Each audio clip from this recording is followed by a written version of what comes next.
On passe parfois beaucoup de temps sur les certificats de paiement, à les vérifier et à les valider.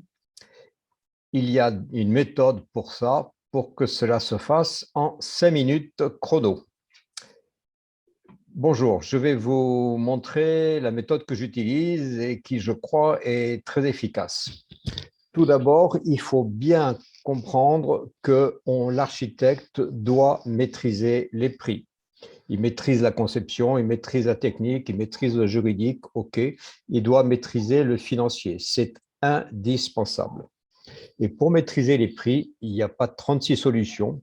Un prix, ça ne se devine pas. Un prix, ça se calcule. Donc, tout simplement, il faut prendre le temps qu'il faut, quelques heures, pour calculer le prix du projet que l'on réalise. En pratique, moi, je me bloque une demi-journée. Je ne me ferme pas à clé, mais ça serait pas plus mal. Se fermer à clé, couper le téléphone et on se consacre pour ne pas se planter et pour aboutir dans la demi-journée, petite ou plus grosse, au maîtrise, c'est-à-dire au devis quantitatif, estimatif, global du projet.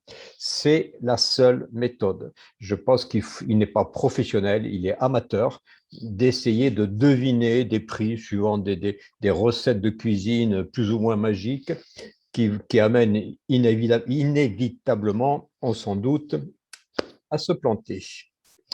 Je présume qu'on n'accepterait pas un devis où l'artisan nous dirait ben voilà le devis, je vais dire que ça vaut à peu près environ la maçonnerie, allez, on va dire allez, 85 000 euros et puis ça devrait être pas mal. Ça, c'est pas un devis, ça. On serait mécontent d'avoir ce genre de choses.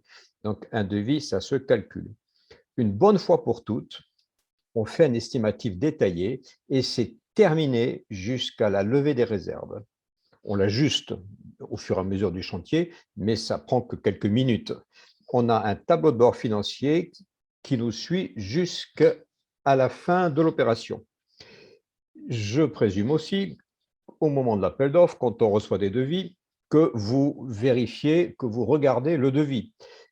Par exemple, vous regardez les quantités, vous ne validez pas n'importe quelle quantité. Et donc, vous les faites bien, ces quantités. Mieux vaut les faire une bonne fois pour toutes au départ, et ainsi, vous êtes sûr de ce que vous avancez. Oui, ce projet rentre dans le budget convenu. Je ne le devine pas, j'en suis sûr. C'est quand même autre chose.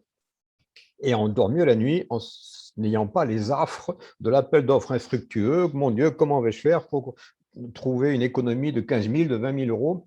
Bien sûr que non, vous n'allez pas la trouver, c'est évident.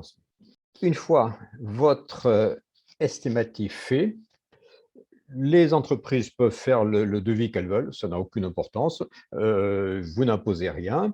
Vous avez mis la barre à un certain niveau et le client et l'architecte, sur les conseils de son architecte, pourra choisir les devis qui correspondent à ce niveau-là.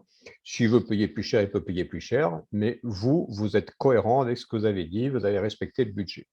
Ce maîtrise quantitatif est fait sur Excel, bien entendu, comme il correspond au devis des artisans, puisque eux suivent ce que je fais, ils le vérifient, mais en général, ils suivent ce que je fais. À ce moment-là, c'est simplement un copier-coller que l'on va placer sur le certificat de paiement. Voilà comment ça se passe. Alors, le certificat de paiement, eh bien, il est fait sur Excel, tout simplement. Voilà ce à quoi il correspond, les coordonnées, etc. Donc, je détaille tout ça dans la formation juridique et pratique. Le marché de base qui correspond au devis de l'entreprise ayant elle-même fait un devis qui correspond à ce que j'avais estimé, avec les éventuelles modifications qu'elle peut proposer. Et les avenants dans la seconde partie, c'est beaucoup mieux, on est beaucoup plus clair quand il faut récapituler les comptes, voire quand il faut reprendre les comptes après le chantier. Ici en bleu, je marque le pourcentage de réalisation des travaux en donnant éventuellement des coups de ciseaux. Par exemple, comblement du vide au mortier, peut-être que ce n'est pas très bien fini. Au lieu de mettre 90%, je mets 50%. parce qu'il vaut mieux avoir un peu de budget sous le coude si jamais l'entreprise ne reprend pas correctement et qu'il faut le faire par quelqu'un d'autre. Ici, j'ai le total du devis, c'est-à-dire l'engagement du client. Ici, les travaux tels que je les valide, hors taxe, TTC. Quand le client ne récupère pas la TVA, je bascule rapidement en TTC. Quand il récupère la TVA, je la mentionne à la fin du certificat de paiement. Les retenues contractuelles, provision pour retard, compte prorata, et ensuite les situations précédentes. Je vous montre le principe. Je ne détaille pas forcément ici tout le certificat de paiement. Et alors, ça, c'est le certificat de paiement qui correspond à la situation numéro 3. Je vais faire la numéro 4, copier, coller. 4. La nouvelle date, c'est plus le 26 octobre, ça va être par exemple le 22 novembre. Je l'ai reçu le 23 novembre et je fais mon certificat de paiement. Je laisse 2019, nous n'y sommes plus, 23 novembre, parce que les certificats de paiement, je les fais tout de suite. Je ne fais pas attendre les entreprises. C'est alors l'avancement du chantier. Tout ce qui est en gras, c'est ce qui a été modifié dans les travaux. Eh bien là, maintenant, la banquette, elle est finie. OK. La bâtisse du contre-mur à 50%.